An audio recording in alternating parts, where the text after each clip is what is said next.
Assalamualaikum warahmatullahi wabarakatuh. Perkenalkan, nama saya Kiki Prasofi Rahmatullah dengan NIM 721142092 dari kelas akuntansi 20E. Di sini saya akan mempresentasikan tentang materi sistem hukum dan sumber hukum mata kuliah hukum bisnis.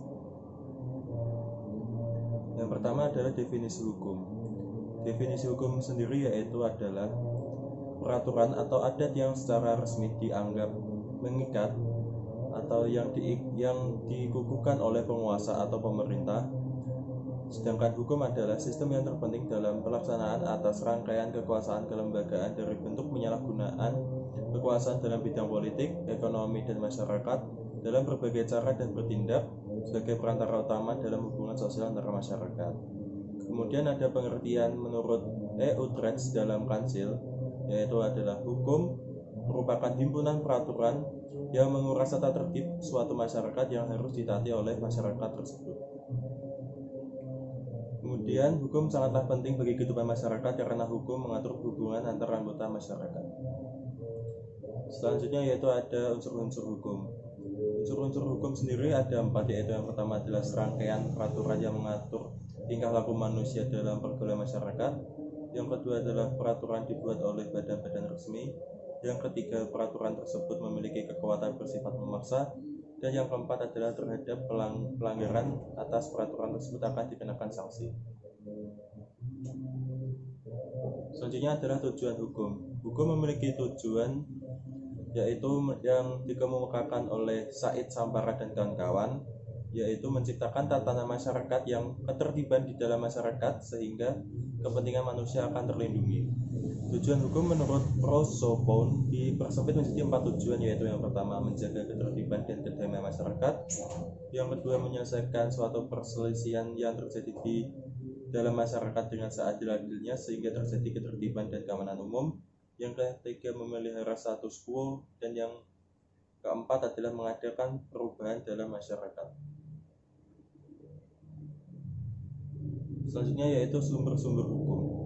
Sumber hukum adalah segala sesuatu yang menimbulkan aturan-aturan yang memiliki kekuatan yang bersifat memaksa, yaitu aturan-aturan yang jika dilanggar mengakibatkan sanksi yang tegas dan nyata. Ada 2 macam sumber hukum, yaitu yang pertama adalah sumber hukum material, dan yang kedua adalah sumber hukum formil, yaitu ada 6, yaitu UU, kebiasaan, jurisprudensi, traktat, agreement, dan doktrin. Selanjutnya yaitu adalah kaidah hukum.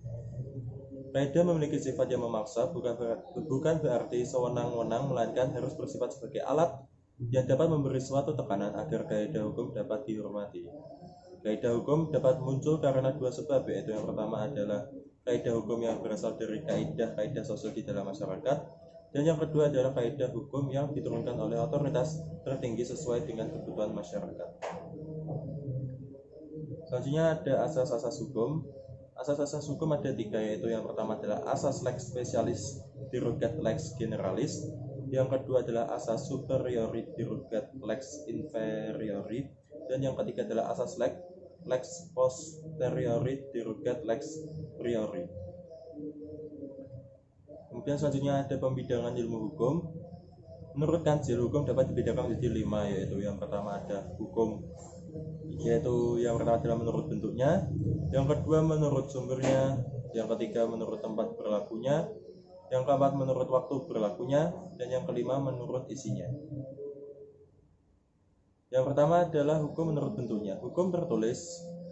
Hukum menurut bentuknya ada 2, yaitu hukum yang tertulis dan hukum yang tidak tertulis.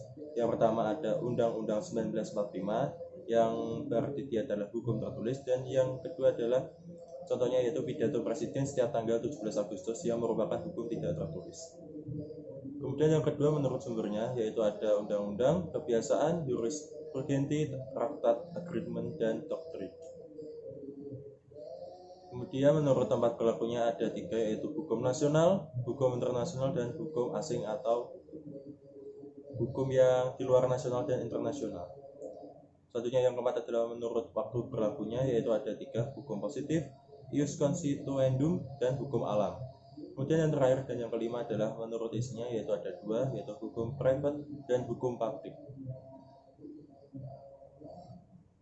Selanjutnya yaitu adalah subjek hukum. Subjek hukum adalah segala sesuatu yang dapat menjadi pembawa hak dan kewajiban di dalam hukum. Subjek hukum berupa yang pertama adalah manusia dan yang kedua adalah badan hukum. Badan hukum adalah suatu badan atau himpunan ataupun kumpulan orang-orang dalam suatu organisasi yang bertujuan untuk mencapai tujuan bersama. Kemudian yang terakhir adalah objek hukum. Pengertian dari objek hukum adalah segala sesuatu yang berguna bagi subjek hukum atau orang pelaku hukum tersebut dan yang dapat menjadi objek berhubungan hukum. Wujud dari objek hukum adalah benda. Dapat juga dikatakan bahwa benda adalah segala barang dan hak yang dimiliki oleh seseorang atau perorangan. Terima kasih, sekian presentasi dari saya. Wassalamualaikum warahmatullahi wabarakatuh.